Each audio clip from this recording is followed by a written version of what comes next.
This is a follow-up from yesterday's video.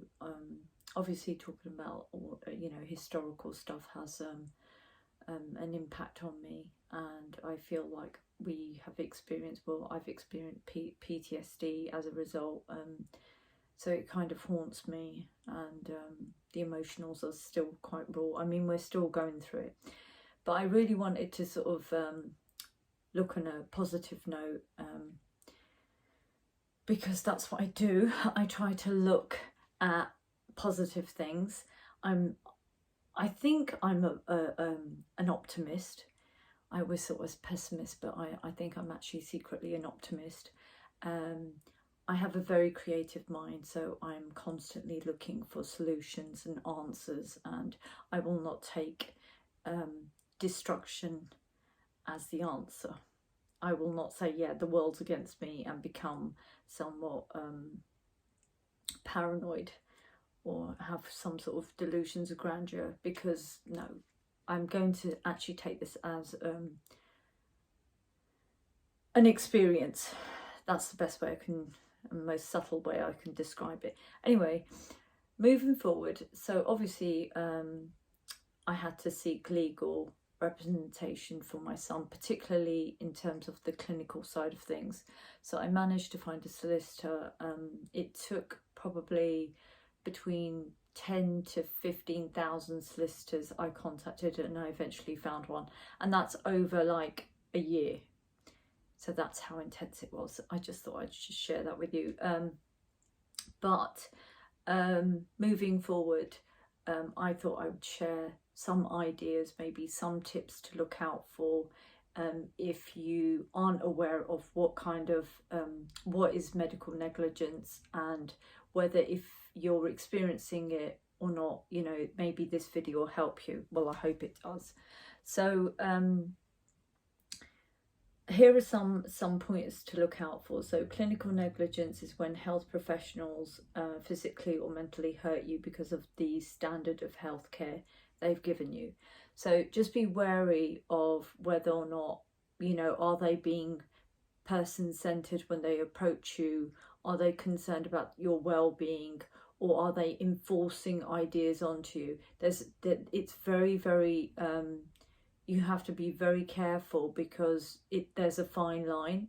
So it's always best to have either somebody else with you, or you ask them whether you can record the session for your records. I personally think that all vulnerable people should have their sessions or meetings recorded with any clinician or professional for that matter, just to keep a record of it, and also to make things fair. Because ultimately, when professionals keep a record, it's their record, and you don't know how accurate that is. Although they will sort of sell it to you that they're it's 100% accurate, but there are discrepancies in that. So just bear that in mind. So the other thing to look out for is proving clinical negligence is obviously very difficult. You should get legal advice if you think you have a claim.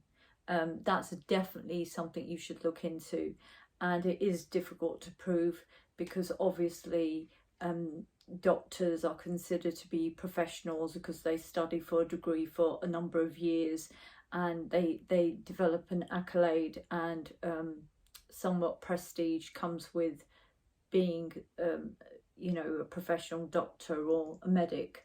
And you're just an average Joe, so whose opinion's going to be stronger? Somebody who's credible, or somebody who's incapable? So yeah, just weigh those options up. I do think that society needs to take a different perspective on how you view doctors, because me personally, I think a doctor should have the same respect as what you're giving to them.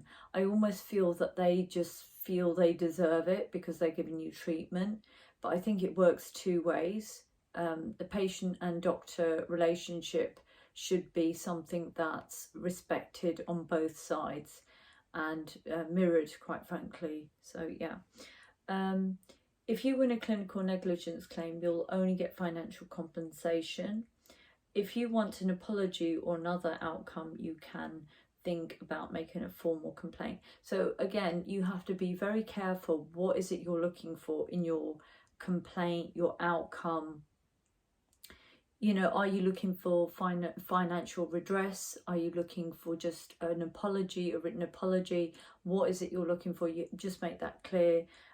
Maybe write down some points, what you found. I found personally, from my own experience, I found it very difficult to write anything down. I wasn't articulate because I'm so stressed out. Even making these videos, and I hope they help other people. I don't really get that many views, but I'm really trying to reach out to families because I know there is a crisis, and it's frightening.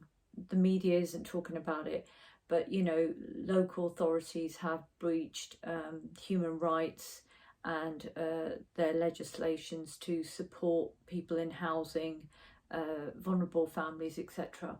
So and then also, if you think about doctors as well in this whole COVID situation, you know, the most vulnerable were, you know, somewhat ignored. And it was only until, I don't know, statistics revealed, I think it wasn't even the government who looked into it. It was just care home managers complaining that, you know, they were understaffed, and you know, the patients they were supporting they couldn't handle because they were sick, and there was no capacity with the NHS to support them. And yeah, there's a drama made addressing this issue. It's called Help. If you get a chance, I would suggest you guys look into it. But yeah, it's a really good drama. Okay, so the other things are, you have 3 years to make a clinical negligence claim. This 3 years from when it happened, or 3 years from when you realised it happened.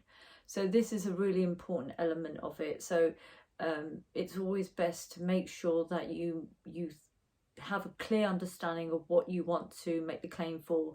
And also, even if you're in doubt, always try to seek advice or guidance from an advocacy service, or even friends and family. It's always just good to just reassure yourself, because sometimes you may think that something's just normal and the way you've been treated, or you don't feel right the way you've been treated. Always look into whether it's good practice they're following, or even when you're you know, you've got a clinical appointment, try to get their policies from in that clinic, what kind of policies they have, best interest, etc. for patients, and whether or not it's reflected in the care you're getting. So that's a good use of information. And then moving on, what is a clinical negligence? So the clinical negligence would be, a clinical negligence is when health professionals physically or mentally hurt you because of the standard of healthcare they gave you. Clinical negligence is proved using a 3-part test. The test looks like the following. First, that the doctor owed a deputy of care to the patient. And then 2, that the duty of care was breached.